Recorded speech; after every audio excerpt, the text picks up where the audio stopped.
Good morning dear student. Ajay Chauhan perfect एवं reasoning classes में आपका एक बार फिर स्वागत है। मैं Ajay Chauhan, author of various completed books of reasoning, एक बार फिर से problem based on interchanging part 33 type 16 के साथ आपके समक्ष उपस्थित हूं। जैसा कि पार्ट 32 टाइप 15 में मैंने फॉर इंटरचेंजिंग के सब टाइप फर्स्ट से आपका परिचय कराया था, आज हम फॉर इंटरचेंजिंग के सब टाइप सेकेंड एवं थर्ड से आपका परिचय कराने जा रहे हैं।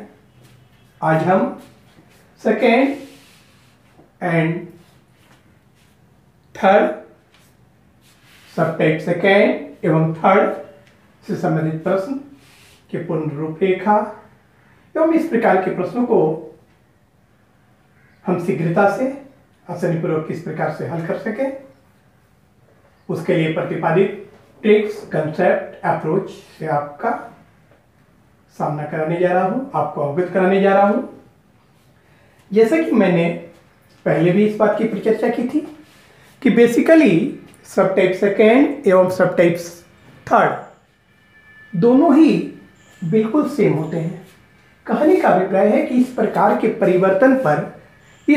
परिवर्तन के बाद जो हमारा प्रोडक्ट जो हमें प्राप्त होता है, जो परिणाम प्राप्त होता है, श्रृंखला की एक नई रूपरेखा जो प्राप्त होती है, वो दोनों में ही बिल्कुल सेम होते हैं। अर्थात हम कह सकते हैं कि सब type second and third basically दोनों ही समरूप हैं। केवल प्रश्न को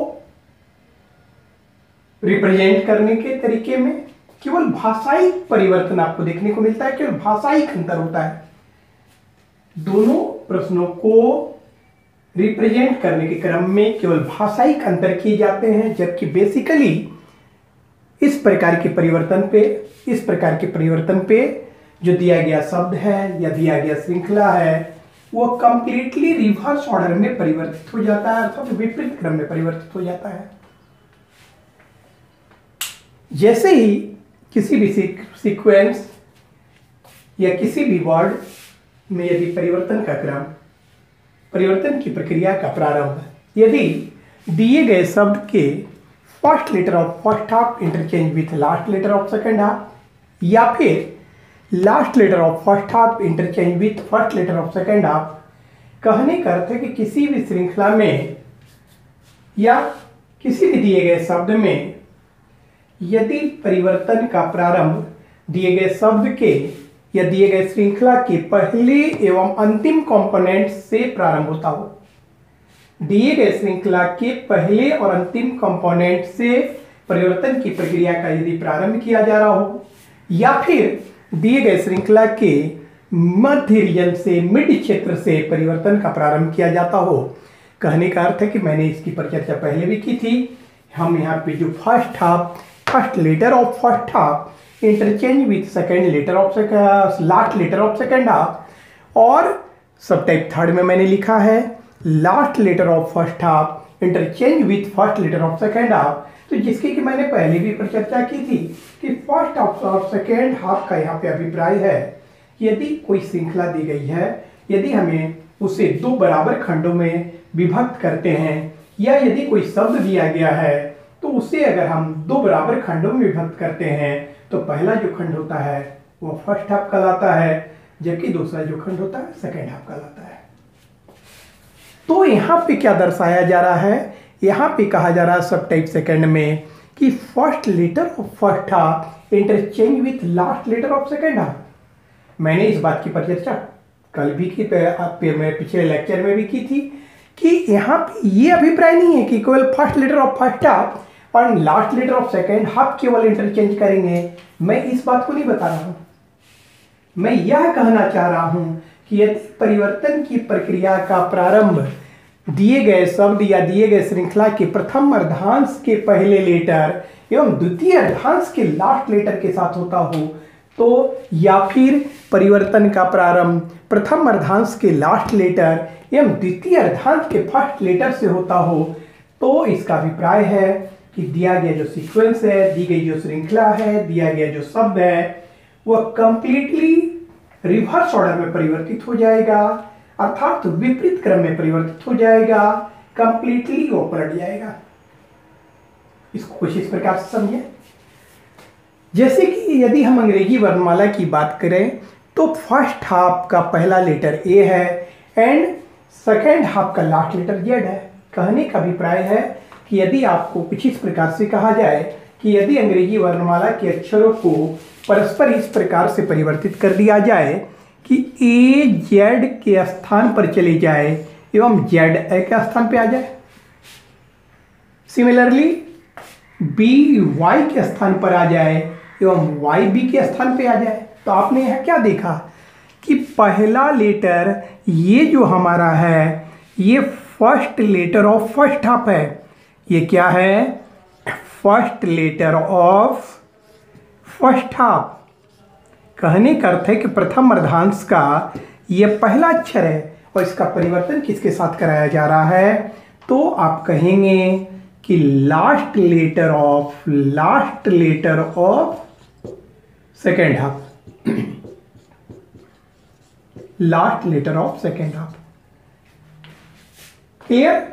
तो कहने का अभिप्राय है कि यदि परिवर्तन का प्रारंभ, परिवर्तन की प्रक्रिया का प्रारंभ पहले और अंतिम लेटर के द्वारा किया जा रहा हो, परिवर्तन की प्रक्रिया का प्रारंभ फर्दर, तो फिर आप देख ही रहे हैं कि मैंने कहा बी एंड वाई इंटरचेंज कर ले, फर्दर क्या होगा सी और एक्स इंटरचेंज कर ले, इसी प्रकार से। लेकिन मैंने क्या बताया है कि परिवर्तन की प्रक्रिया का, परिवर्तन को आइडेंटिफाई करने का दिया गया प्रश्न किस प्रकार के परिवर्तन पर आधारित है, इस बात के निर्धारण के लिए, इस बात को आइडेंटिफाई करने के लिए केवल एक या दो ही स्टेप काफी होते हैं। उसके आधार पे ही हम लोग निर्धारित कर लेते हैं कि दिया गया प्रश्न किस प्रकार के परिवर्तन पर आधारित है। क्लियर? तो आपने क्या देखा, ये आपको मैंने सब टाइप सेकेंड फॉर इंटरचेंजिंग के सब टाइप सेकेंड का एक एग्जाम्पल से यहाँ प्रस्तुत किया कि किस प्रकार से परिवर्तन किया जा रहा है, जबकि फॉर इंटरचेंजिंग के और इस प्रकार के परिवर्तन में रिजल्ट क्या होगा। आपको ये मालूम है कि यदि ए और जेड को आपस में परिवर्तित करा दिया जाए, बी एंड वाई को आपस में परिवर्तित करा दिया जाए, तो आप सिंपली कहेंगे कि दिया गया सीक्वेंस जो है वो कंप्लीटली रिवर्स ऑर्डर में परिवर्तित हो जाएगा, अर्थात विपरीत क्रम में परिवर्तित हो जाएगा। दिया गया सीक्वेंस कंप्लीटली पलट जाएगा। That is the A to Z become. इस प्रकार के जब भी परिवर्तन होंगे तो ए टू जेड बिकम क्या हो जाएगा, आप कहेंगे जेड टू ए में परिवर्तित हो जाएगा। कहने का ये अभिप्राय है। तो जिस प्रकार से A to Z become Z to A हो गया, ठीक उसी प्रकार से यदि कोई शब्द भी दिए गए हों तो वह शब्द भी कंप्लीटली पलट जाएगा। क्लियर? अब यहाँ पे देखिए सब टाइप थर्ड की परिचर्चा मैं आपके सामने कर रहा हूँ। सब टाइप थर्ड की रूपरेखा आपके सामने प्रस्तुत करने जा रहा हूँ। सब टाइप थर्ड पे क्या होगा, क्या देखने को मिलेगा। हमने जैसा कि बताया था कि सब टाइप सेकेंड एवं सब टाइप थर्ड बेसिकली दोनों ही एक ही चीज है, केवल दोनों को प्रस्तुत करने में केवल भाषाई का अंतर होते हैं और कुछ नहीं होता है। बाकी बात दोनों का जो फाइनली रिजल्टेंट होगा, जो प्रोडक्ट प्राप्त होगा, वो दोनों सेम हो जाता है। जैसे कि यहाँ पे क्या कहा जाएगा, कुछ इस प्रकार से कहा जाए, अगर अंग्रेजी वर्णमाला की ही बात की जाए तो कुछ इस प्रकार से कहा जाएगा, आपको निर्देश कुछ इस प्रकार से दिया जाएगा कि यदि अंग्रेजी वर्णमाला के अक्षरों को परस्पर इस प्रकार से परिवर्तित कर दिया जाए कि एम एन के स्थान पर आ जाए और एन एम के स्थान पर, एम एन के स्थान पर आ जाए एवं एन एम के स्थान पर, तो यहाँ पे हम लोग क्या देख रहे हैं कि एम जो है ये हम कह सकते हैं कि last letter of first half, last letter of first half है। कहने का अर्थ है कि प्रथम अर्धांश का ये अंतिम अक्षर है m, जबकि n क्या है, तो n क्या है, तो n जो है first letter of second half, द्वितीय अर्धांश का ये पहला अक्षर है। क्लियर। तो यहां पे हम क्या देख रहे हैं कि परिवर्तन की प्रक्रिया का प्रारंभ दिए गए श्रृंखला के मिड रीजन से हो रहा है, मध्य क्षेत्र से हो रहा है। तो यदि m n से परिवर्तन कर लेगा, फिर l o से परिवर्तन कर देगा, तो फर्दर ऐसी स्थिति आ जाएगी कि अंततः फिर a z से कर लेगा। और हम आपको बता देना चाहते हैं कि इस प्रकार के भी परिवर्तन किए जाने पे दिया गया श्रृंखला या दिया गया जो शब्द है वो कंप्लीटली रिवर्स ऑर्डर में परिवर्तित हो जाएगा। इस बात का ध्यान रखिएगा। तो जैसा कि मैंने बताया था कि सबटेक्स्ट सेकेंड एवं सबटेक्स्ट थर्ड बेसिकली एक ही चीज होते हैं, केवल प्रश्न को प्रस्तुत करने के स्टाइल में, प्रश्न को प्रस्तुत करने में केवल भाषाई अंतर देखने को मिलता है, बेसिकली दोनों एक ही चीज है। ठीक है। तो हमने क्या देखा कि इस प्रकार से परिवर्तन किए जाते हैं। Subtype second and subtype third basically एक ही चीज है, और दोनों में जो हमें परिणाम प्राप्त होता है परिवर्तन के बाद, जो श्रृंखला ये दिए गए शब्द की जो एक स्ट्रक्चर, एक रूपरेखा जो हमारे सामने पर आती है, वो क्या होता है कि हमें यह देखने को मिलता है कि दिया गया शब्द या दिया गया श्रृंखला जो है इस प्रकार के परिवर्तन किए जाने पर कंप्लीटली विपरीत क्रम में परिवर्तित हो जाता है। क्लियर। तो आइए अब हम इस प्रकार subtype second and subtype third पे आधारित प्रश्न के पूर्ण स्वरूप, पूर्ण रूपरेखा से आपका परिचय कराने जा रहे हैं तथा इस प्रकार के प्रश्नों को हम शीघ्रता पूर्वक आसानी से किस प्रकार से हल कर सकते हैं, उससे संबंधित ट्रिक्स, उससे संबंधित कंसेप्ट, उससे संबंधित अप्रोच से आपको अवगत कराते हैं। तो देखें,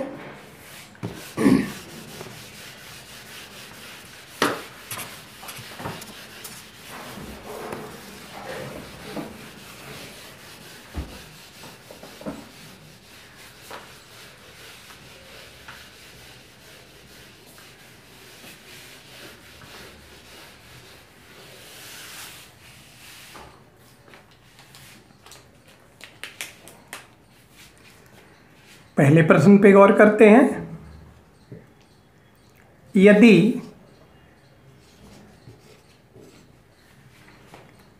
शब्द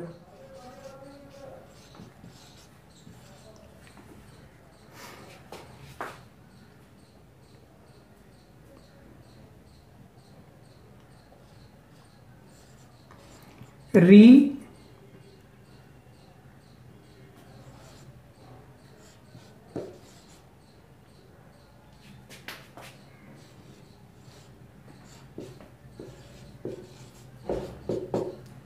स्ट्रक्चर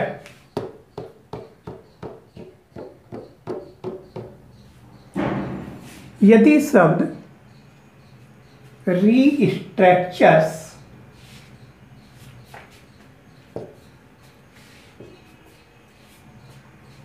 के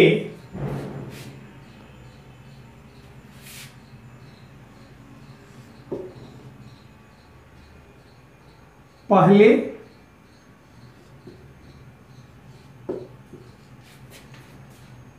एवं अंतिम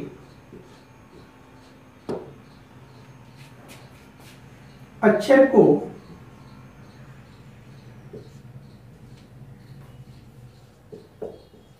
परस्पर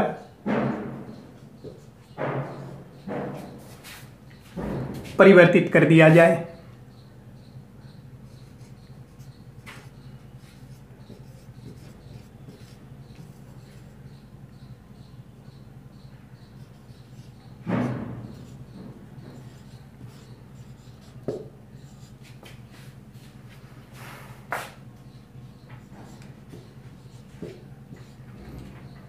इसी प्रकार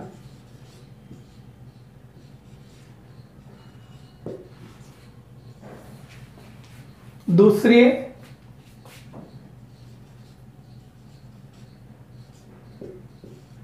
एवं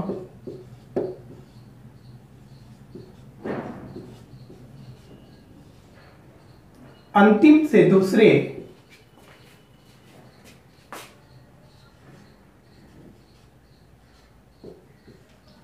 अक्षर को भी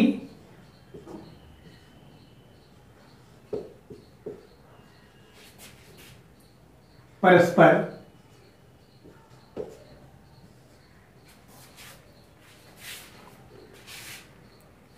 परिवर्तित कर दिया जाए।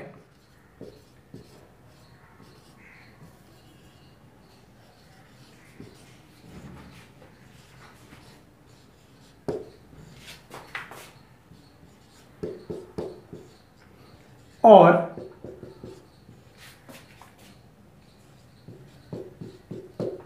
आगे भी इसी प्रकार से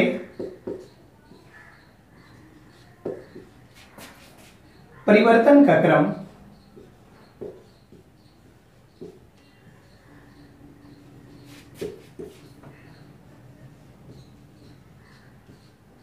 जारी रहे तो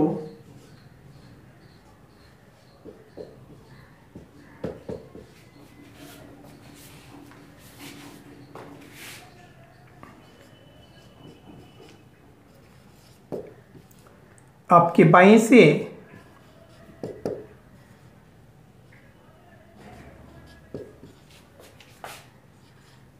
पांचवें, नौवें एवं सातवें तथा दाएं से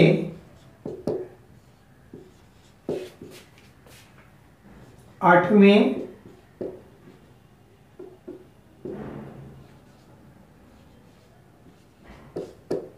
तीसरे एवं पांचवें स्थान पर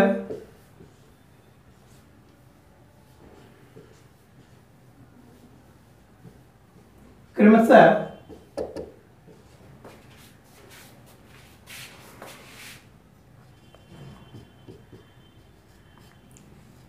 कौन कौन से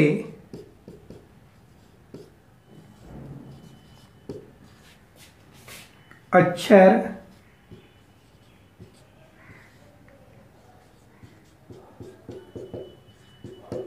आएंगे। ध्यान दीजिए, सब टाइप सेकेंड फॉर इंटरचेंजिंग के सब टाइप सेकेंड पे आधारित मैं प्रश्न आपके समक्ष यहाँ पे प्रस्तुत कर रहा हूँ, प्रदर्शित किया गया है। फॉर इंटरचेंजिंग के सब टाइप सेकेंड पे आधारित प्रश्न की पूर्ण रूपरेखा आपके सामने यहाँ पे रखी गई है और इस प्रकार के प्रश्न को how to solve with speed and accuracy उसकी परिचर्चा हम करने जा रहे हैं कि किस प्रकार से इस प्रकार के प्रश्न को शीघ्रता एवं सटीकता के साथ आसानी से हल किया जा सकता है। जैसा कि मैंने आपको बताया था कि दिया गया प्रश्न इमीडिएट इंटरचेंजिंग के अलावा किसी भी प्रकार के इंटरचेंजिंग पर आधारित हो तो सर्वप्रथम हमें दिए गए शब्द या दिए गए श्रृंखला में प्रयुक्त अक्षर या घटक के ऊपर क्रमागत संख्याओं का अंकन कर देना चाहिए and also try to form standard value for opposite so that it is necessary to change every right hand side value into left hand side value. कहने का अभिप्राय है कि मैंने आपको बताया था कि दिया गया प्रश्न इमीडिएट इंटरचेंजिंग के अलावा किसी भी प्रकार के इंटरचेंजिंग पर आधारित हो तो सर्वप्रथम हमें दिए गए शब्द या दिए गए श्रृंखला में प्रयुक्त घटक के ऊपर क्रमागत संख्याओं का अंकन कर देना चाहिए। साथ ही साथ दिए गए श्रृंखला के अंतिम मान के आधार पर विपरीत का भी मानक तैयार कर लेना चाहिए, इसलिए कि दाएं से दिए गए किसी भी मान को बाएं से में कन्वर्ट करने के लिए ऐसा करना अनिवार्य है। और जैसा कि आपको ये ज्ञात है कि proper value always count from left hand side, वास्तविक मान की गणना हमेशा बाएं से की जाती है, दाएं से नहीं की जाती है, इस बात का ध्यान रखिएगा। इन case of general order but in case of general, in case of reverse order जो है ऐसी बातें नहीं होती है, जेट इसका विपरीत होता है, क्योंकि रिवर्स ऑर्डर में जो है दाएं से कोई भी मान जो होता है वो परफेक्ट कहलाता है। इसलिए कि जैसा कि हम लोग जानते हैं कि रिवर्स ऑर्डर का दाएं से from right of reverse order equivalent of from left of general order. कहने का अर्थ है कि विपरीत क्रम का दाएं से बराबर सामान्य क्रम का बाएं से, उस चीज को हम यहाँ पे देखेंगे और क्या करना है उन बातों से आपको अवगत कराएंगे। तो सबसे पहले हम लोगों को ये आइडेंटिफाई करना है कि दिया गया प्रश्न किस प्रकार के इंटरचेंजिंग पे आधारित है। और ये फार जैसा कि हम देख रहे हैं कि यहाँ पे परिवर्तन जो है क्या कहा जा रहा है कि यदि शब्द रीस्ट्रक्चर्स के पहली एवं अंतिम अक्षर को परस्पर परिवर्तित कर दिया जाए, इसी प्रकार दूसरी एवं अंतिम से दूसरे अक्षर को भी परस्पर परिवर्तित कर दिया जाए और आगे भी इसी प्रकार से परिवर्तन का क्रम जारी रहे, तो आपके बाएं से पांचवें, नौवें एवं सातवें तथा दाएं से आठवें, तीसरे एवं पांचवें स्थान पर क्रमशः कौन कौन से अक्षर आएंगे, इस बात का हम लोगों को निर्धारण करना है। ऐसे कैंडिडेट्स जो कि इंग्लिश पसंद करते हैं, जिनका मीडियम इंग्लिश है, उनके लिए मैं इसी प्रश्न को इंग्लिश में कन्वर्ट कर देता हूं। वो ध्यान देंगे क्या कहा जा रहा है। कहा जा रहा है कि if first and last letter of the word restructures interchange their place to each other. Similarly, second and second last also interchange their place to each other and so on. Then which letter will be fifth, ninth and seventh from left hand side and eighth, third and fifth from right hand side respectively. फिर से एक बार ध्यान दीजिएगा क्या यहाँ पे कहा जा रहा है। कहा जा रहा है कि if first and last letter of the word restructures interchange their place to each other, similarly second last letter also interchange their place to each other and so on, then which letter will be fifth, ninth and seventh from left hand side and eighth, third and fifth from right hand side respectively. Clear? ये बातें तो हम लोगों के दिमाग में आ गई कि ये फार प्रॉब्लम जो है ये फार इंटरचेंजिंग से ही रिलेटेड है, क्योंकि फार का अभिप्राय होता है जहां दूरी दर्शाई जा रही है, जहां दूरी दिखाया जा रहा हो, नहीं, जिन बातों से दूरी स्पष्ट हो रहा है। जैसा कि आपको यहाँ पे देखा आपने कि फर्स्ट एंड लास्ट लेटर की बात की जा रही है, तो क्लियर है कि आप समझ जाएंगे कि यहाँ पे तो दूरी का बोध हो रहा है, दूरी एक्सप्रेस हो रही है, दूरी व्यक्त हो रही है। और यदि दूरी व्यक्त हो रही है, परिवर्तित अक्षरों के बीच एक दूरी, एक लॉन्ग गैप नजर आ रहा है, तो डेफिनेटली दिया गया जो प्रश्न है वो फार इंटरचेंजिंग पर आधारित है। और जैसा कि मैंने आपको बताया था कि फार इंटरचेंजिंग के भी 3 सब टाइप्स है, तो पिछले लेक्चर में हमने बताया था कि कैसे हम समझेंगे कि दिया गया प्रश्न फार इंटरचेंजिंग के कौन से टाइप से है। और पिछले लेक्चर में हमने फर्स्ट टाइप की चर्चा की थी, फार इंटरचेंजिंग के सब टाइप फर्स्ट की पर चर्चा की थी और आइडेंटिफाई करने का तरीका बताया था कि if every time difference comes out same between the interchanging letter, कहने का अभिप्राय है कि यदि परिवर्तित अक्षरों के बीच का अंतर प्रत्येक बार अगर समान आता हो तो इससे स्पष्ट होता है कि दिया गया जो प्रश्न है वो फार इंटरचेंजिंग के सब टाइप फर्स्ट पर आधारित है। लेकिन अब सवाल होता है कि फार इंटरचेंजिंग के सब टाइप सेकेंड एंड सब टाइप थर्ड पे प्रश्न आधारित है, इस बात को हम कैसे समझेंगे। एंड आफ्टर ऑल मैं तो यहाँ पे यह भी बताने जा रहा हूँ, यह भी मैंने इस बात की भी परिचर्चा की कि फार इंटरचेंजिंग का सब टाइप सेकेंड एवं सब टाइप थर्ड दोनों ही बेसिकली सेम होते हैं।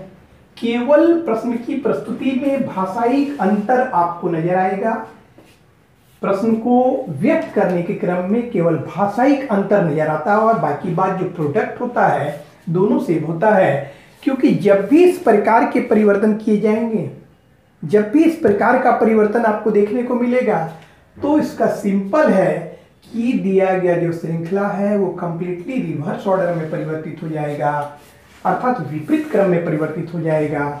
यदि कोई शब्द दिया गया है, यदि कोई श्रृंखला दी गई है, तो कंप्लीटली रिवर्स ऑर्डर में परिवर्तित हो जाएगा, विपरीत क्रम में परिवर्तित हो जाएगा, अर्थात दी गई श्रृंखला या दिया गया शब्द कंप्लीटली पलट जाएगा, जिसको कि हम लोग विपरीत क्रम कहते हैं।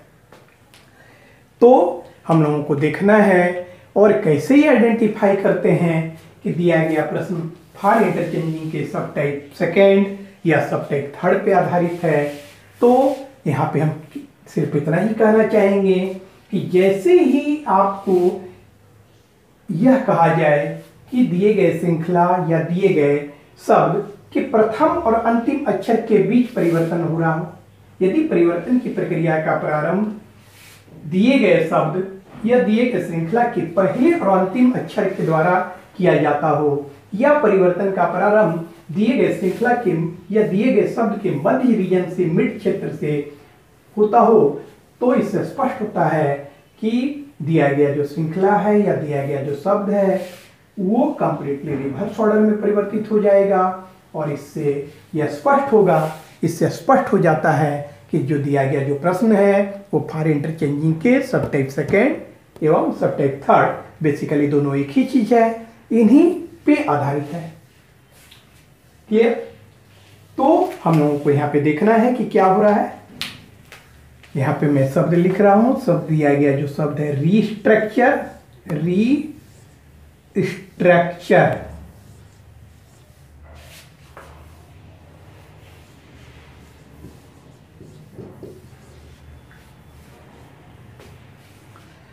जैसे कि मैंने बताया था कि सर्वप्रथम आप दिए गए शब्द या दिए गए श्रृंखला में प्रयुक्त कंपोनेंट्स के ऊपर क्रमागत संख्याओं का अंकन कर दीजिएगा। 1 2 3 4 5 6 7 9 10 11 12।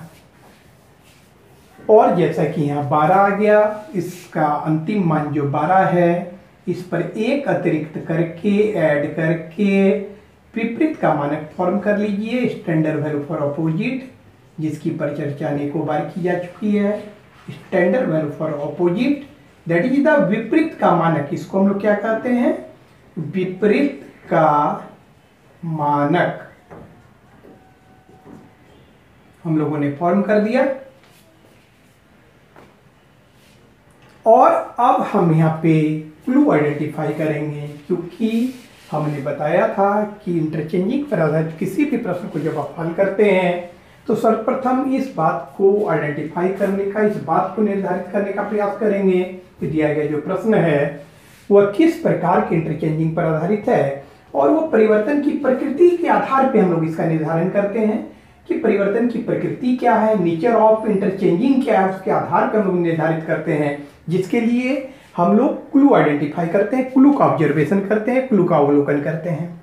तो यहाँ पे परिवर्तन का क्लू जो है, परिवर्तन की प्रकृति क्या है, सबसे पहले इस बात का हम लोग ऑब्जर्वेशन करेंगे दिए गए क्लू के आधार पे। तो प्रश्न में क्या कहा जा रहा है कि फर्स्ट एंड लास्ट, क्या कहा जा रहा है कि first and last letter interchange their place to each other, similarly second and second last also interchange, second and second last also interchange their place to each other। तो मैं बता चुका हूं कि यदि परिवर्तन की प्रक्रिया का प्रारंभ, यदि परिवर्तन की प्रक्रिया का प्रारंभ दिए गए श्रृंखला के पहले और अंतिम अक्षरों के बीच होता हो, तो इससे स्पष्ट होता है कि दिया गया श्रृंखला कंप्लीटली रिवर्स ऑर्डर में परिवर्तित हो जाएगा। If interchanging starts from first and last component of the given sequence, it means the given sequence completely converted into reverse order। इससे यह क्लियर हो गया कि जो दी गई श्रृंखला है वो कंप्लीटली रिवर्स ऑर्डर में परिवर्तित हो जाएगी। इस बात का ध्यान रखिएगा कि किसी भी श्रृंखला में यदि परिवर्तन का प्रारंभ पहले और अंतिम, जैसे ही आपको कहा जाए फर्स्ट एंड लास्ट लेटर या first and last component interchange their place to each other, तो इससे यह स्पष्ट होता है कि आफ्टर द इंटरचेंजिंग जो श्रृंखला की रूपरेखा होगी वो कंप्लीटली रिवर्स ऑर्डर में परिवर्तित हो जाएगी, श्रृंखला विपरीत क्रम में परिवर्तित हो जाएगा। अर्थात दिया गया श्रृंखला या दिया गया शब्द जो भी होगा वह कंप्लीटली पलट जाएगा।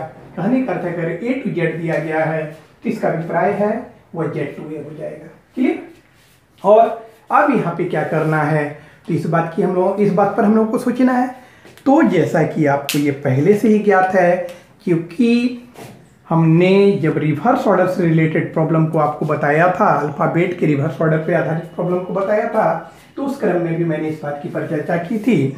और अगेन यहाँ पे मैं इस बात की परिचर्चा फिर से कर देता हूँ कि रिवर्स ऑर्डर में क्या किया जाता है। जैसा कि आपको ये ज्ञात हो गया कि इस प्रकार के परिवर्तन किए जाने पर दिया गया शब्द या दिया गया श्रृंखला कंप्लीटली रिवर्स ऑर्डर में परिवर्तित हो जाता है।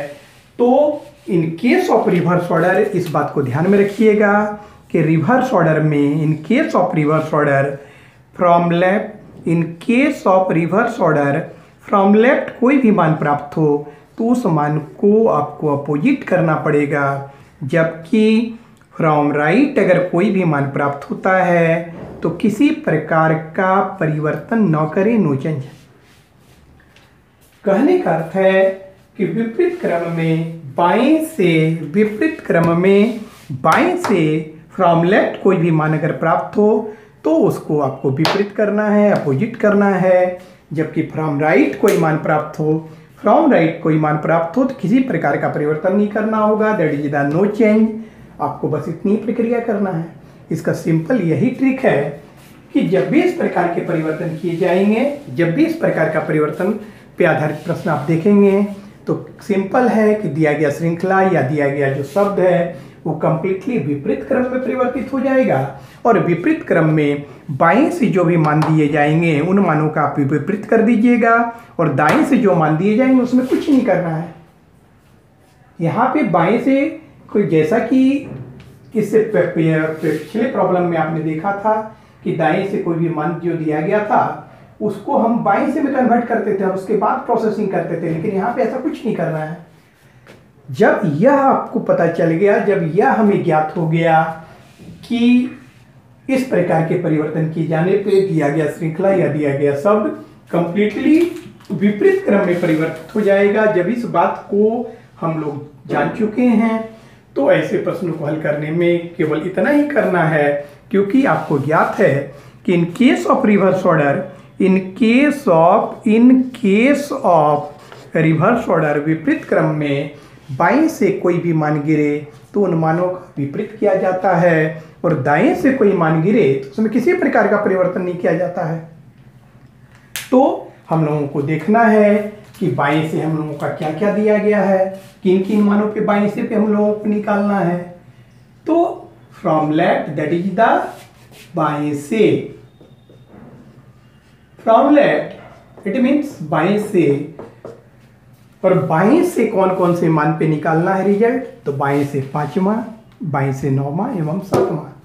तो बाएं से 5, 5th, 7th and the 9th position पे आफ्टर द इंटरचेंजिंग कौन से लेटर आएंगे हम लोगों को इस बात का निर्धारण करना है। तो जैसा कि मैंने बताया कि हम लोगों को यह ज्ञात हो चुका है, हम इस बात को जान चुके हैं कि इस प्रकार के परिवर्तन होने पर दिया गया जो श्रृंखला है या दिया गया जो शब्द है वो कंप्लीटली रिवर्स ऑर्डर में परिवर्तित हो चुका है। और इन case of reverse order from left कोई भी मान प्राप्त हो तो उसको हम लोगों को विपरीत करना होता है, अपोजिट करना होता है, जबकि फ्रॉम राइट कोई भी मान प्राप्त हो किसी प्रकार का परिवर्तन न करें, इसलिए कि हम लोग जानते हैं कि F R of reverse order is equal to F L of general order. मैं इस बात को भी यहां लिख देता हूं, F R of that is the from right of reverse order equal to from left of general order। General order कहने का अर्थ है कि विपरीत क्रम का दाएं से, विपरीत क्रम का दाएं से बराबर सामान्य क्रम का बाएं से। आप कह सकते हैं अगर वर्णमाला में बात की जाए तो विपरीत क्रम का दाएं से, विपरीत वर्णमाला का दाएं से बराबर अंग्रेजी वर्णमाला का बाएं से भी आप कर सकते हैं। कहने का अर्थ है कि यदि अंग्रेजी वर्णमाला में बाएं से पहला अक्षर ए, यदि अंग्रेजी वर्णमाला में बाएं से पहला अक्षर ए प्राप्त होता है, तो विपरीत वर्णमाला में वह दाएं से पहला अक्षर जो होगा, विपरीत वर्णमाला में दाएं से पहला अक्षर ए ही प्राप्त होगा। Clear? In case of general order, if from left first letter, in case of general order in English alphabet, from left first letter is equal to a, then similarly in case of reverse order from right first letter is a। कहने का अभिप्राय है कि अंग्रेजी वर्णमाला में बाएं से पहला अक्षर क्या होता है, तो आप कहेंगे ए, जबकि विपरीत वर्णमाला में बाएं से पहला अक्षर ए नहीं होगा, बल्कि वहां पे आप कहेंगे जेड, जबकि दाएं से पहला अक्षर कहा जाएगा तो आप क्या कहेंगे ए। इसलिए मैंने यहां लिखा कि from right of reverse order is equal to from left of general order. इस बात को ध्यान में रखिएगा कि विपरीत वर्णमाला में दाएं से कोई भी मान प्राप्त होता है तो किसी प्रकार का परिवर्तन नहीं करना है, केवल उस पोजीशन पर स्थित अक्षर आपको यह कंपोनेंट आप लिख दीजिए, आपका आंसर आ जाएगा। जबकि विपरीत वर्णमाला में बाएं से कोई भी मान प्राप्त होता है तो उस मान का हमें अपोजिट करना होता है। क्लियर? तो यहाँ पे बाएं से कौन कौन से मान दिए गए हैं, 5th 7th 9th, और इनका हमें अपोजिट करना है, क्योंकि हमें ये ज्ञात हो चुका है कि दिया गया श्रृंखला या दिया गया शब्द जो है वो रिवर्स ऑर्डर में परिवर्तित हो गया, और रिवर्स ऑर्डर में फ्रॉम लेफ्ट कोई भी मान प्राप्त हो तो हमें उसका विपरीत करना होता है। तो विपरीत कहाँ से करेंगे, हमने विपरीत का यहाँ मानक बनाया है 13, क्योंकि ये जो शब्द है वो 12, ये शब्द में जो 12 लेटर्स प्रयुक्त किए गए थे, अर्थात अगर इसको श्रृंखला माना जाए तो इसका एंडिंग वैल्यू 12 होगा, और स्टैंडर्ड वैल्यू फॉर अपोजिट बराबर EVS + 1 दिए गए श्रृंखला का अंतिम मान +1। जैसा कि इस बात की परिचर्चा मैंने अनेकों बार की है। तो यहाँ पे विपरीत का मानक कितना हुआ 13, और मैंने क्या बताया था कि किसी भी मान का यदि हमें विपरीत ज्ञात करना है, चाहे बाएं से का विपरीत हो या दाएं से का विपरीत हो, ये बात हमेशा दिमाग में बैठा लीजिएगा। किसी भी श्रृंखला में किसी भी मान का यदि आपको विपरीत ज्ञात करना हो तो ऐसी स्थिति में हमें उस मान में इतना ऐड कर देना चाहिए ताकि वह दिए गए श्रृंखला के अंतिम मान से एक अधिक अर्थात स्टैंडर्ड वैल्यू फॉर अपोजिट अर्थात विपरीत के मानक के समतुल्य हो जाए, और इस क्रम में हम जितना ही ऐड करते हैं वह मान ही उस मान का विपरीत होता है। तो कहने का अर्थ है कि बाएं से 5 पे क्या होगा, तो हमें यह देखना है कि हम 5 में क्या ऐड करें कि वह 13 की इक्विवेलेंट हो जाए। तो आपका जवाब होगा 8, और तो बाएं से 5 का अपोजिट क्या हो गया, 8 हो गया। और यहाँ पे हम देख रहे हैं 8 नंबर लेटर क्या है, तो टी, तो हम लोगों का आंसर टी हो गया। ठीक उसी प्रकार से बाएं से 7, तो अब हमें विचार करना है कि 7 में कितना ऐड करें कि 13 के बराबर हो जाए, तो आप कहेंगे 6, और यहाँ पे 6 नंबर लेटर क्या है यू, तो हम लोगों का आंसर क्या हो जाएगा यू। ठीक उसी प्रकार से बाएं से 9, अब बाएं से 9 पे क्या आएगा, तो हमें यह देखना है कि 9 में क्या ऐड करें कि 13 हो जाएगा, तो आप कहेंगे 4, और 4 नंबर पे क्या है तो टी, तो हम लोगों का आंसर हो जाएगा टी। इसलिए कि ये जो 1 से 12 आप देख रहे हैं, ये 1 से 12 जो देख रहे हैं, यह परिवर्तन के बाद आपको कुछ इस प्रकार से नजर आने लगेगा। रिवर्स ऑर्डर में जब ये परिवर्तित हो जाएगा तो 1 से 12 बिकम आपका 12 to 1 हो जाएगा, और उस स्थिति में आप यह सोचिएगा कि बाएं से 8 नंबर पे आपको बाएं से 5 नंबर पे कहने का अर्थ कि 12 की ओर से 5 नंबर पे बाएं से 5 बराबर ये 5 ही मिलेगा, ऐसा नहीं होगा। समझ रहे हैं ना? और इतना आपको दिमाग दौड़ाना भी नहीं है। ये नहीं बहुत सारे कैंडिडेट करेंगे क्या कि बहुत सारे कैंडिडेट्स या बहुत सारे टीचर्स, बहुत सारे लोग ऐसे करते हैं कि ये जो दिया गया है वो क्या करेंगे कि पूरा को इस प्रकार से पलट कर लिखना स्टार्ट कर देंगे। तो इस प्रकार से अगर पलट कर लिखते रहेंगे तो आप भी पलट जाएंगे। इस बात को जो है ध्यान में रखिएगा। समझ रहे हैं ना। बहुत सारे लोग इस प्रकार से पलट के लिखना प्रारंभ कर देंगे या इस प्रकार से करना स्टार्ट कर देंगे। तो इस प्रकार से ये जो घुमा घूमी करेंगे या इस प्रकार से पलट कर लिखना प्रारंभ करेंगे तो आप भी पलट जाइएगा और प्रतिस्पर्धा की दौड़ में इतना पीछे रह जाइएगा कि जहाँ से पलट के आपको मुड़ के देखने का भी मौका नहीं मिलेगा। इसलिए ये सब चक्कर में नहीं रहिएगा। दिमाग में इतना ही आपको बैठाना है, ज़्यादा दिमाग दौड़ाने का भी जरूरत नहीं है। सिंपल है कि यदि परिवर्तन का प्रारंभ पहला और अंतिम से होता हो तो इसका अभिप्राय है कि जो भी श्रृंखला दी गई है या जो भी शब्द दिया गया है वो कंप्लीटली रिवर्स ऑर्डर में हो जाएगा। और दिमाग में ये बात बैठा लीजिए कि इन केस ऑफ रिवर्स ऑर्डर चाहे कोई भी श्रृंखला दी गई हो, चाहे कोई भी वर्ड दिया गया हो, चाहे कुछ भी दिया गया हो, इन case of reverse order from left कोई भी मान पूछे जाए तो उसका आपको अपोजिट करना है एंड फ्रॉम राइट कोई भी मान आए तो उसमें किसी प्रकार का परिवर्तन नहीं करें, आपका आंसर आ जाएगा। और इस बात की परिचर्चा problem based on reverse order में मैंने कर दी है। मैंने इस बात का परिचर्चा किया था।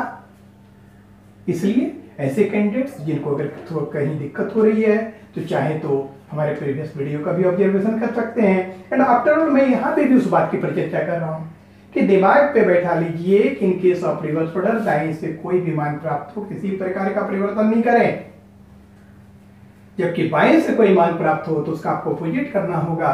क्योंकि सिंपली यदि मैं कहता हूं कि ए से जेड को जेड टू ए में परिवर्तित कर दिया जाए, अगर ए से जेड तक की श्रृंखला को पलट कर जेड टू ए लिख दिया जाए, दैट इज रिवर्स ऑर्डर कर दिया जाए, विपरीत क्रम में कर दिया जाए, तो क्या उसके बावजूद भी आपको बाएं से पहला लेटर ए मिलेगा?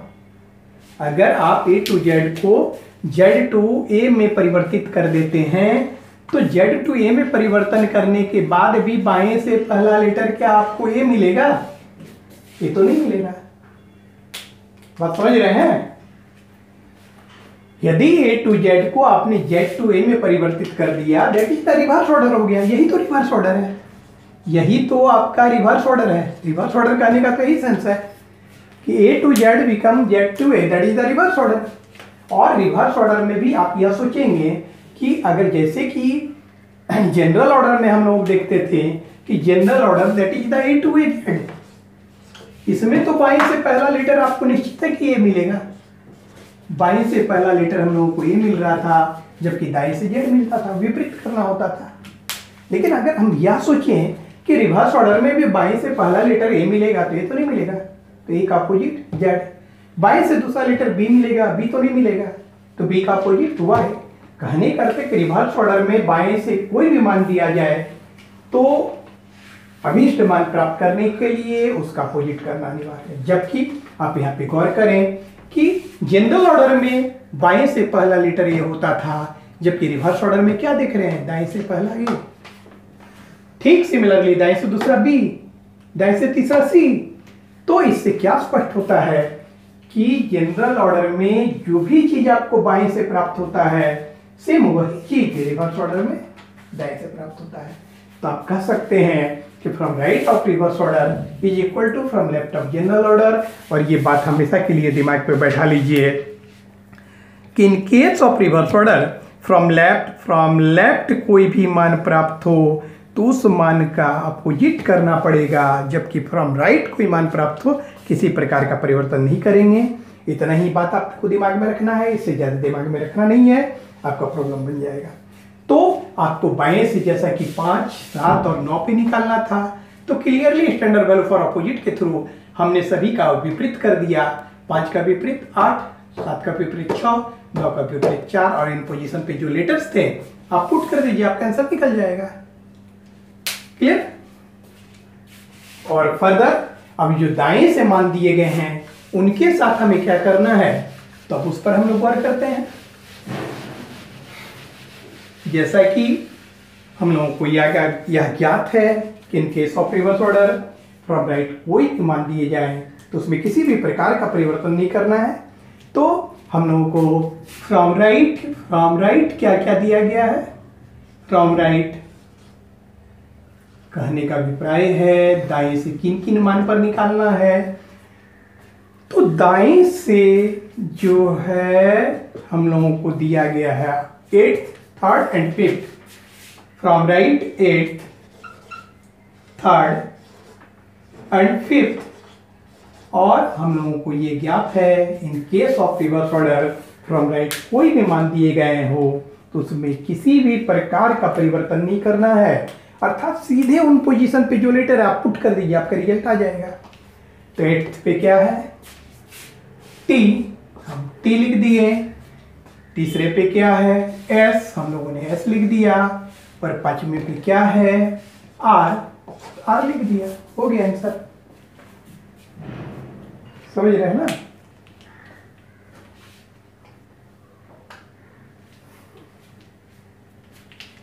चलते हैं अब हम लोग फिर से एक बार नेक्स्ट प्रॉब्लम पे देखते हैं।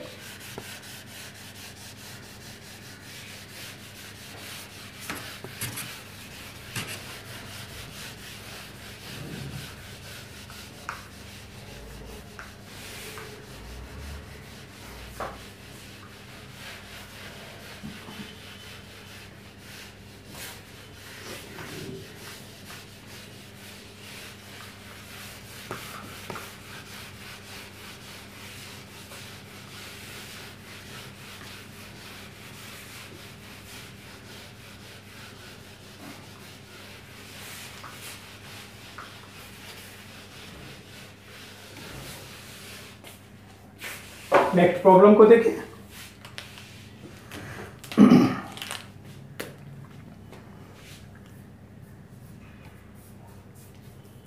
यदि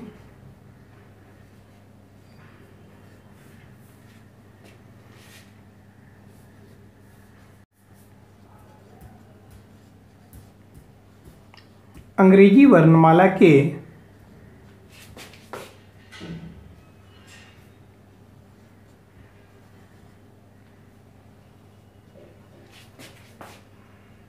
पहले एवं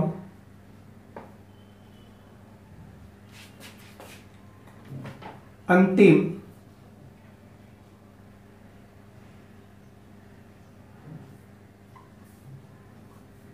अक्षर को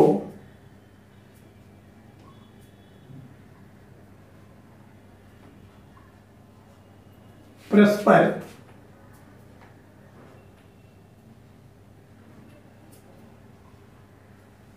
परिवर्तित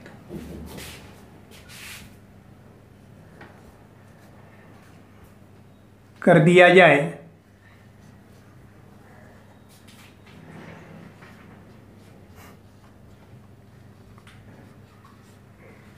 इसी प्रकार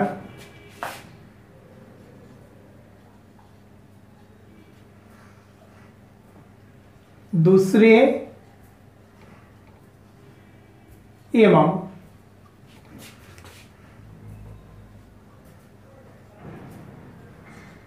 अंतिम से दूसरे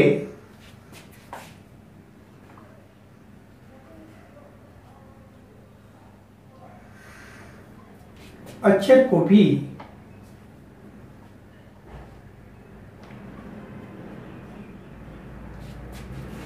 परस्पर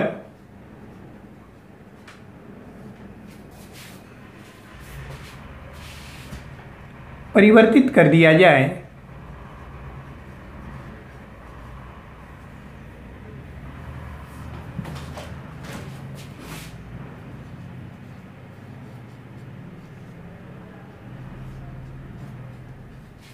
और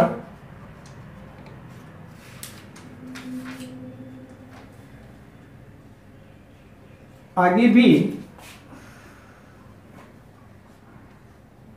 इसी प्रकार से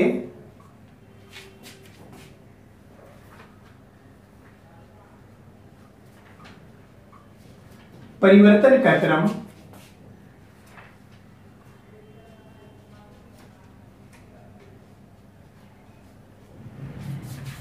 जारी रहे तो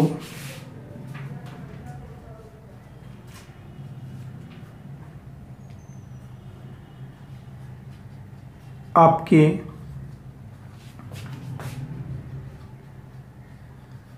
बाईं से 8वें 15वें 21वें एवं 12वें तथा दाएं से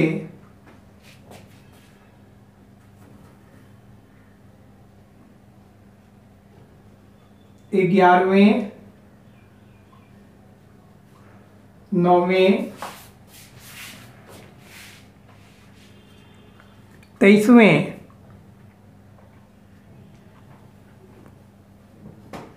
18वें एवं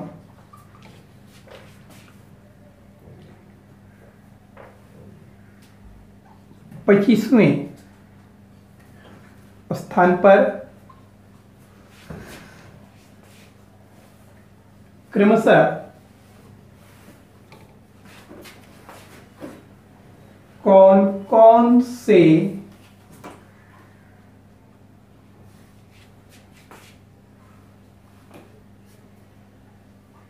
अक्षर आएंगे। ध्यान दें कि यहाँ पे कहा जा रहा है, ये मैं अल्फाबेट्स में फॉर इंटरचेंजिंग के परिवर्तन को आपके समक्ष रख रहा हूं। फॉर इंटरचेंजिंग के सब टाइप सेकेंड एवं सब टाइप थर्ड के परिवर्तन को मैं अल्फाबेट के साथ आपके सामने प्रदर्शित कर रहा हूं। अल्फाबेट की श्रृंखला में इस प्रकार के परिवर्तन को आपके सामने रख रहा हूं। क्या यहाँ पे कहा जा रहा है, यदि अंग्रेजी वर्णमाला के पहले एवं अंतिम अक्षर को परस्पर परिवर्तित कर दिया जाए, इसी प्रकार दूसरे एवं अंतिम से दूसरे अक्षर को परस्पर परिवर्तित कर दिया जाए। कहने का अभिप्राय है कि आपसे कुछ इस प्रकार से इसको समझ सकते हैं कि यदि अंग्रेजी वर्णमाला के अक्षरों को कुछ इस प्रकार से परिवर्तित किया जाए कि ए जेड के स्थान पर आ जाए जेड के स्थान पर, ठीक इसी प्रकार बी वाई के स्थान पर आ जाए एवं वाई बी के स्थान पर, वो बातें की जा रही है। और आगे भी इसी प्रकार से परिवर्तन का क्रम जारी रहे तो आपके 22 से 8वें 15वें 21वें और 12वें तथा दाएं से क्या क्या कहा जा रहा है, 11वें 9वें 23वें 18वें एवं 25वें स्थान पर क्रमशः कौन कौन से अक्षर आएंगे, इन बात का हम लोगों को निर्धारित करना है या ज्ञात करना है। ऐसे कैंडिडेट्स जो कि इंग्लिश में प्रश्न को समझते हैं, उनके लिए मैं इसी प्रश्न को इंग्लिश में परिवर्तित कर देता हूं, इंग्लिश में ट्रांसलेट कर देता हूं। ध्यान दीजिएगा क्या कहा जा रहा है कि first and last letter of English alphabet, if first and last letter of English alphabet interchange their place to each other, similarly second and second last letter also interchange their place each other। फिर से ध्यान दीजिएगा क्या कहा जा रहा है, if first and last letter of English alphabet interchange their place to each other, similarly second and second last letter also interchange their place each other, and so on, then which letter will be 8th, 15th, 21st and 12th from left hand side, and 11th, 9th, 23rd and 18th and 25th from right hand side respectively। जैसा कि मैंने बताया है कि interchanging पर आधारित किसी भी प्रश्न को हल करने के क्रम में सबसे पहले हमें दिए गए शब्द या दिए गए अक्षरों के ऊपर क्रमागत संख्याओं का अंकन करना होता है। लेकिन यह चूंकि अल्फाबेट है और अल्फाबेट में हम ये क्रमागत संख्याओं का अंकन नहीं करेंगे, बल्कि हमने इस पर आधारित जो प्रॉब्लम था, problem based on reverse order के तहत ही इसका अध्ययन किया है, उसी कंसेप्ट को यहाँ पे अप्लाई करेंगे। यहाँ पे सबसे पहले जैसा कि हमने बताया है कि to solve problem related to any type of interchanging, at first we should identify the types of interchanging, कि परिवर्तन की प्रकृति का आधार क्या है, उसका क्लू क्या है, उसको ऑब्जर्वेशन करते हैं, उसका अवलोकन करते हैं और उसके आधार पर यह निर्धारित करते हैं कि दिया गया जो प्रश्न है वो किस प्रकार के परिवर्तन पर आधारित है। तो जैसा कि आप क्लियर है कि पहला और अंतिम कहने का अभिप्राय है कि परिवर्तन जो है परिवर्तित अक्षरों के बीच एक लॉन्ग गैप नजर आ रहा है। इससे तो यह स्पष्ट हो रहा है कि दिया गया प्रश्न जो फार इंटरचेंजिंग का है। लेकिन फार इंटरचेंजिंग के भी 3 टाइप्स हैं, सब टाइप्स हैं। और फर्स्ट टाइप्स के बारे में तो आपको मैंने पिछले लेक्चर में ही बताया था कि if difference comes out same between the interchanging letter, यदि परिवर्तित अक्षरों के बीच का अंतर समरूप आए तो समझिएगा कि फार इंटरचेंजिंग का पहला टाइप है। जबकि सेकेंड एंड थर्ड टाइप में क्या होता है कि हमने बताया कि यदि फर्स्ट एवं लास्ट के बीच इंटरचेंजिंग प्रारंभ कराया जा रहा हो या परिवर्तन का प्रारंभ मिड रीजन से होता हो तो समझ जाइएगा कि ये फार इंटरचेंजिंग का सेकेंड या थर्ड टाइप है। बात बेसिकली दोनों एक ही चीज है, क्योंकि दोनों का जो परिणाम प्राप्त होता है वो रिवर्स ऑर्डर के रूप में प्राप्त हो जाता है। तो यहाँ पे हम लोग परिवर्तन का सबसे पहले क्लू ऑब्जर्व करते हैं कि परिवर्तन का क्लू क्या है। तो परिवर्तन का क्लू है फर्स्ट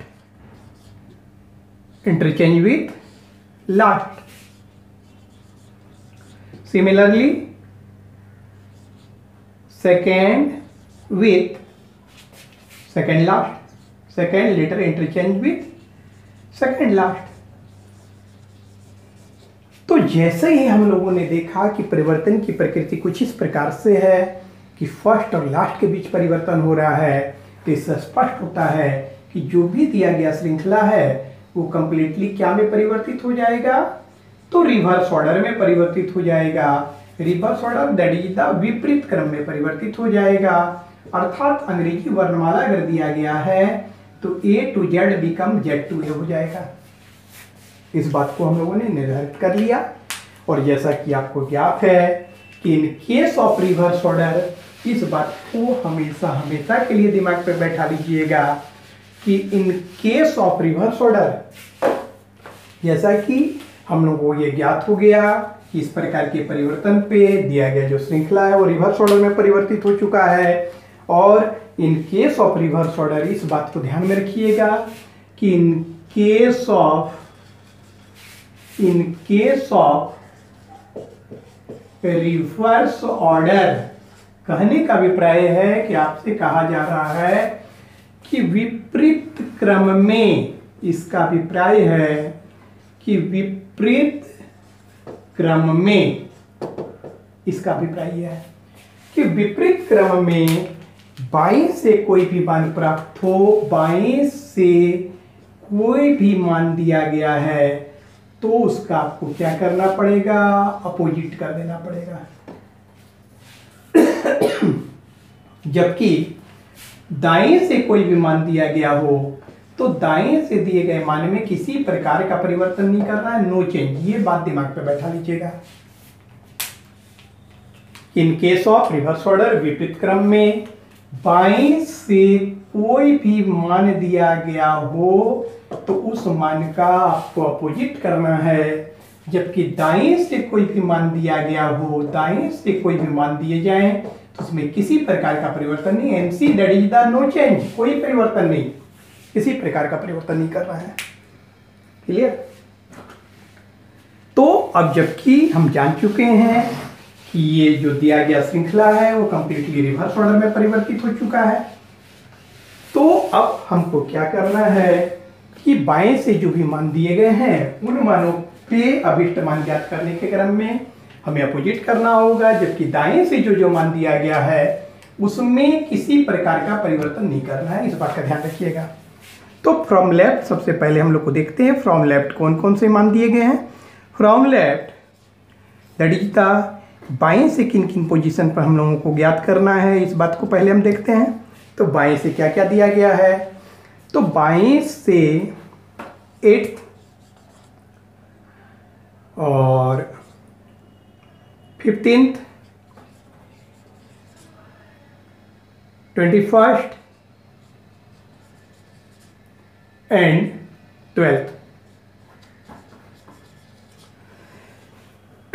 बाएं से आपको 8वें, 15वें, 21वें एवं 12वें स्थान पर कौन से अक्षर आएंगे इसका निर्धारण करना है।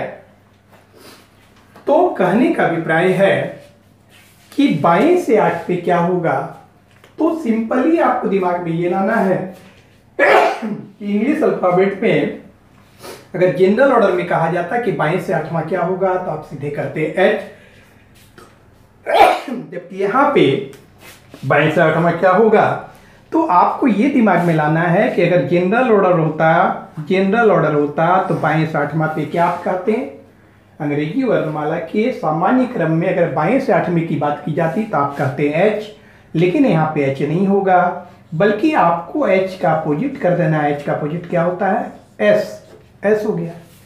आफ्टर ऑल यहाँ पे भी वह कंसेप्ट लागू हो रहा है, विपरीत का मानक का कंसेप्ट, क्योंकि आपको ज्ञात है कि स्टैंडर्ड वैल्यू फॉर ऑपोजिट, विपरीत का मानक बराबर, इसका मतलब होता है विपरीत का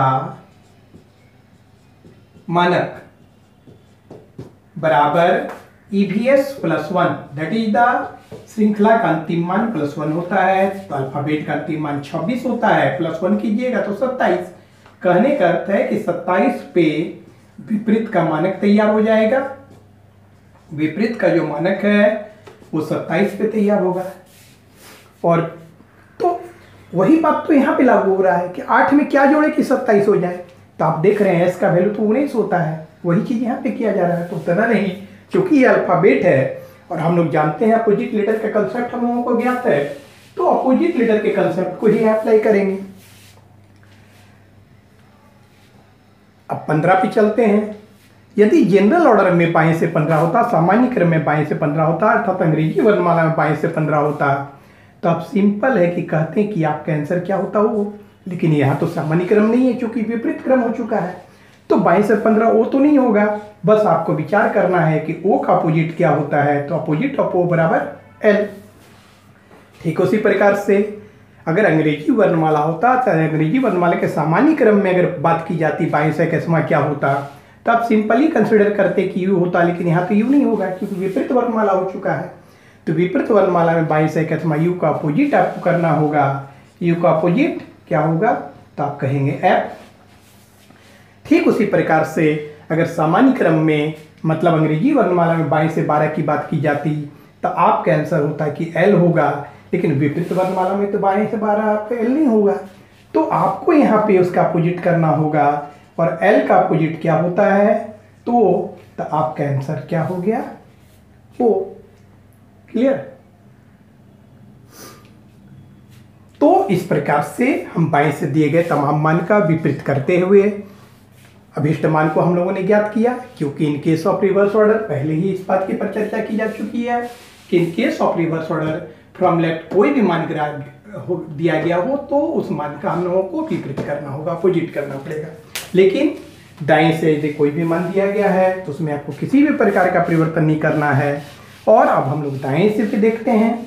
दाएं से दिए गए मान पे इसलिए परिवर्तन नहीं करना होता है कि हमको ज्ञात है कि from right of reverse order is equivalent of from left of general order. विपरीत वर्णमाला का दाएं से सामान्य वर्णमाला के बाएं से के समतुल्य होता है। इसलिए विपरीत वर्णमाला में दाएं से वही मान प्राप्त होता है जो कि सामान्य वर्णमाला में हमें बाएं से प्राप्त होता है। और इसलिए विपरीत वर्णमाला में यदि दाएं से कोई भी मान प्राप्त होता है तो उसमें हम लोगों को किसी भी प्रकार का परिवर्तन नहीं करना होता, इस बात का ध्यान रखिएगा।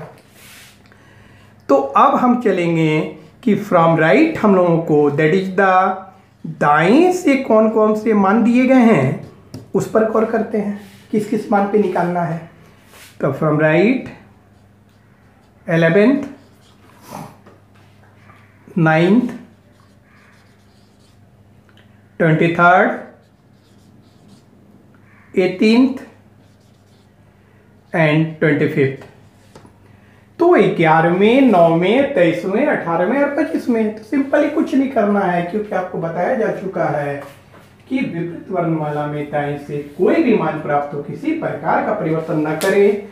उन पोजीशंस पे जो लेटर्स होते हैं पुट कर दीजिए, रिजल्ट आ जाएगा। तो 11 नंबर लेटर क्या होता है K, 9 number I, 23 number W, 18 number R और 25 नंबर वाई हम लोगों ने पुट कर दिया।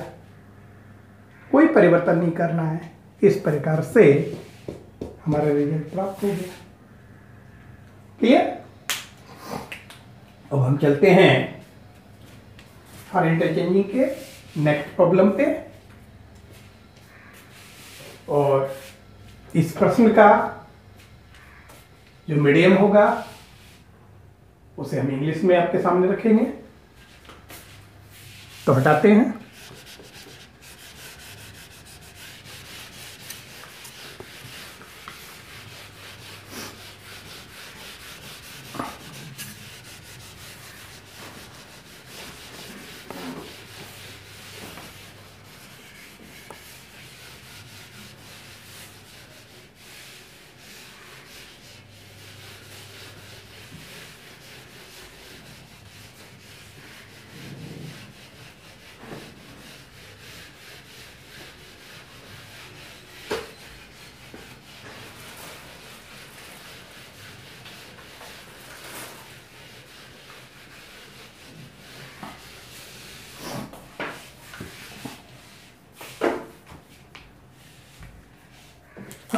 फॉर इंटरचेंजिंग के तीसरे प्रश्न पे हम लोग आ रहे हैं।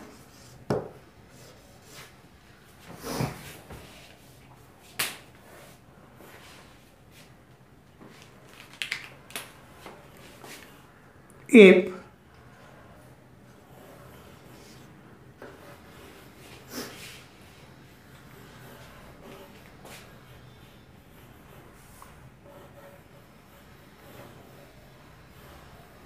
m and n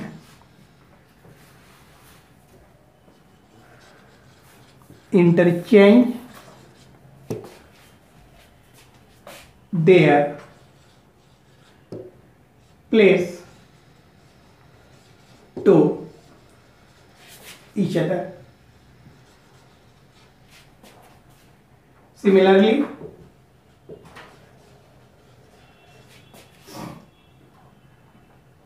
L and O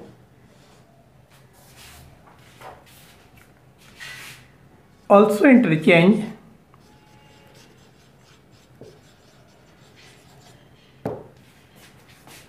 their place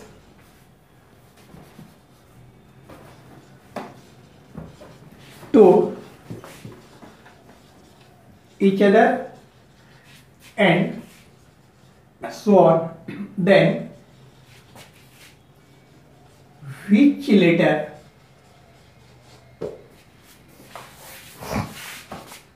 will be 8th, 11th and 22nd from your left hand side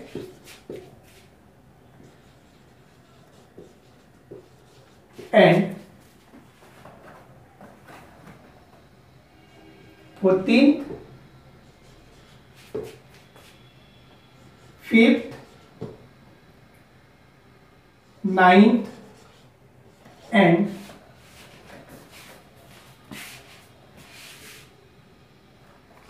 17th letter from your right hand side respectively. ये आपसे कहा जा रहा है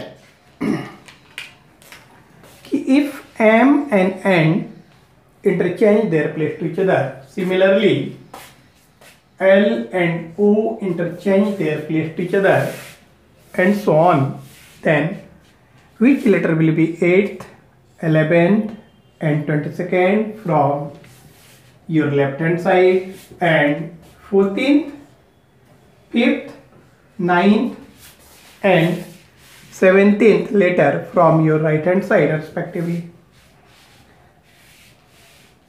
इस प्रश्न को मैं हिंदी में बोल देता हूं। कहा जा रहा है कि यदि m और n, दैट इज अंग्रेजी वर्णमाला की बात की जा रही है, यदि m और n अंग्रेजी वर्णमाला के अक्षरों को परस्पर इस प्रकार से परिवर्तित किया जाए कि अक्षर m n के स्थान पर आ जाए एवं n m के स्थान पर आ जाए, ठीक इसी प्रकार से एल ओ के स्थान पर आ जाए एवं ओ एल के स्थान पर आ जाए और आगे भी इसी प्रकार से परिवर्तन का क्रम जारी रहे तो आपके 22 से 8वें 11वें 22वें स्थान पर कौन सा अक्षर होगा। साथ ही दाएं से 14वें 5वें 9वें और 17वें स्थान पर क्रमशः कौन कौन से अक्षर होंगे, इस बात की जा रही है। तो जैसा कि आप यहाँ पे गौर कर रहे हैं कि जो ये परिवर्तन का जो प्रारंभ है वो अल्फाबेट्स के बिल्कुल मिड रीजन से हो रहा है और ये सब टाइप थर्ड आपको प्रतीत हो रहा है क्योंकि last letter of first half का लास्ट लेटर क्या होता है, interchange with first letter of second half का पहला लेटर कौन होता है। तो कहने का अर्थ है कि परिवर्तन का प्रारंभ दिए गए श्रृंखला के मिड रीजन से हो रहा है। Last letter of first half is equal to M and first letter of second half N. तो ऐसा परिवर्तन हो रहा है अर्थात ये फार इंटरचेंजिंग के सब टाइप थर्ड पे परिवर्तन हो रहा है। फार इंटरचेंजिंग के सब टाइप थर्ड पर आधारित है और जैसा कि मैं बता चुका हूँ फार इंटरचेंजिंग का सब टाइप सेकेंड एवं थर्ड बेसिकली दोनों एक ही चीज होते हैं। केवल भाषायिक अंतर होता है, प्रश्न को प्रस्तुत करने के क्रम में केवल भाषायिक अंतर आपको देखने को मिलता है जबकि रिजल्ट दोनों का एक ही हो जाता है। दोनों का अभिप्राय है जब भी इस प्रकार का परिवर्तन होगा तो अपने दिमाग में बैठा लीजिएगा कि दिया गया जो श्रृंखला है वो रिवर्स ऑर्डर में परिवर्तित हो जाएगा। If interchanging starts from first and last letter of any sequence or interchanging starts from mid part of the any sequence, it means the given sequence converted into reverse order। यदि दिए गए श्रृंखला परिवर्तन का प्रारंभ दिए गए श्रृंखला के प्रथम एवं अंतिम से होता हो या दिए गए श्रृंखला या दिए गए शब्द के प्रथम अर्धांश के लास्ट लेटर एवं द्वितीय अर्धांश के पहले अक्षर से परिवर्तन का प्रारंभ किया जा रहा हो तो इससे स्पष्ट होता है कि दिया गया जो श्रृंखला है या दिया गया शब्द है वो कंप्लीटली विपरीत क्रम में परिवर्तित हो जाएगा, पूर्णतः विपरीत क्रम में परिवर्तित हो जाएगा। और आपको बताया जा चुका है कि इन case of reverse order from left कोई भी मान गिरे तो आप उसका अपोजिट कर दीजिएगा, जबकि फ्रॉम राइट कोई भी मान आए, दाएं से कोई भी मान आए, किसी प्रकार का परिवर्तन नहीं करना है। तो यहाँ भी क्लू क्या है, यहाँ क्लू हम लोगों को प्राप्त हुआ M and N interchange their place to each other, similarly L and O interchange their place to each other। इसका मतलब है या काफ़ी है इस बात को निर्धारित करने के लिए कि दिया गया जो श्रृंखला है वो कंप्लीटली रिवर्स ऑर्डर में परिवर्तित हो चुका है, विपरीत क्रम में परिवर्तित हो चुका है। इस बात के निर्धारण हेतु इतना ही क्लू काफ़ी है। ये विपरीत क्रम में परिवर्तित हो गया और विपरीत क्रम में बाएं से जो मान दिए गए हैं उसका अपोजिट किया जाता है, जबकि विपरीत क्रम में दाएं से कोई भी मान प्राप्त हो, किसी प्रकार का परिवर्तन नहीं करना है। तो यहाँ पे कौन कौन से मान पे निकालने हैं पहले ये देखें। तो आपको दिया जा रहा है from left that is the, बाएं से हम लोगों को कौन कौन से मान पे ज्ञात करना है। तो बाएं से 8वां 8th 11th एंड 22nd पे हम लोगों को ज्ञात करना है कि 8th पोजीशन पे क्या होगा, 11th पे क्या होगा, फिर 22nd पे क्या होगा। तो आपको ज्ञात है कि यदि 22 से 8वां होता सामान्य क्रम में अंग्रेजी वर्णमाला में, अगर 22 से 8वां होता तो आपका क्या जवाब होता, H होगा, लेकिन H नहीं होगा बल्कि आपको इसका अपोजिट करना पड़ेगा। H का अपोजिट क्या हो जाएगा, S। यदि अंग्रेजी वर्णमाला होता 22 से 11वां क्या होता तो आप कहते K होता है, लेकिन यहाँ K नहीं होगा, आपको K का अपोजिट पे विचार करना होगा। K का अपोजिट क्या होता है, P। और 22 से 22वां क्या होता, अंग्रेजी वर्णमाला अगर होता तो 22 से 22वां पे आपको V होता, लेकिन यहाँ V नहीं होगा, V के अपोजिट पर विचार करना होगा और V का अपोजिट क्या होता है, E। तो आपका आंसर ही हो गया। लेकिन यहाँ पे मैं बता चुका हूँ कि दाएं से कोई भी मान प्राप्त हो तो उसमें किसी प्रकार का परिवर्तन नहीं करना है। And from right that is the, दाएं से हमें किन किन मानों पे निकालना है। तो दाएं से हम लोगों को निकालना है 14th 5th 9th और 17th पोजीशन पे क्या होगा इस बात को ज्ञात करना है। तो 22 से 14 नंबर लेटर अंग्रेजी वर्णमाला में बाएं से जो भी मान प्राप्त होता है विपरीत वर्णमाला में वही मान दाएं से प्राप्त होता है। तो सिंपल ही है, हमें कोई परिवर्तन नहीं करना है। 14 नंबर क्या हो गया, N, 5 नंबर क्या हो गया, E, 9 नंबर क्या हो गया आई एंड 17 नंबर लेटर क्या हो गया क्यू, हम लोगों ने लिख दिया। तो इस प्रकार से जो है इंटरचेंजिंग पे आधारित प्रश्न के सारे टाइप्स कंक्लूड होते हैं। जैसा कि आपने देखा, इंटरचेंजिंग में हम लोगों ने 3 टाइप्स का अध्ययन किया, immediate interchanging, alternate interchanging and far interchanging. और फार इंटरचेंजिंग के 3 सब टाइप्स थे। सारे टाइप्स को मैंने आपके समक्ष रखा। इस प्रकार से इंटरचेंजिंग पर आधारित प्रश्न आज यहीं पे कंक्लूड होता है। मुझे उम्मीद है हमारा यह लेक्चर भी आपको अच्छा लगा हो। प्लस मैं ये भी बता देना चाहता हूँ कि मे भी आपको अच्छा नहीं भी लगा हो, तो आपको अच्छा लगा हो या आपको खराब लगा हो, जैसा भी लगा हो, काइंडली अपने बहुमूल्य सुझाव से हमें अवगत कराने का प्रयास करेंगे। आपके तमाम सुझावों का विषय वस्तु से रिलेटेड किसी भी प्रकार के सुझाव का स्वागत है। अगर आपको बुरा भी लगता हो हमारा लेक्चर, तो उसे भी बोलने का हिम्मत रखें।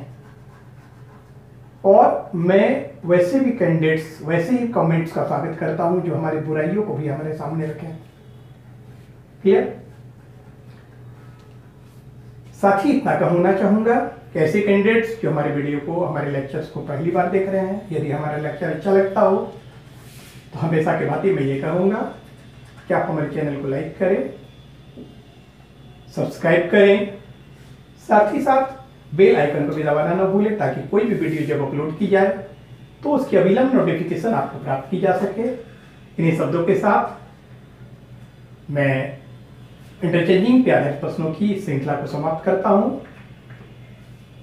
Thank you, have a nice day.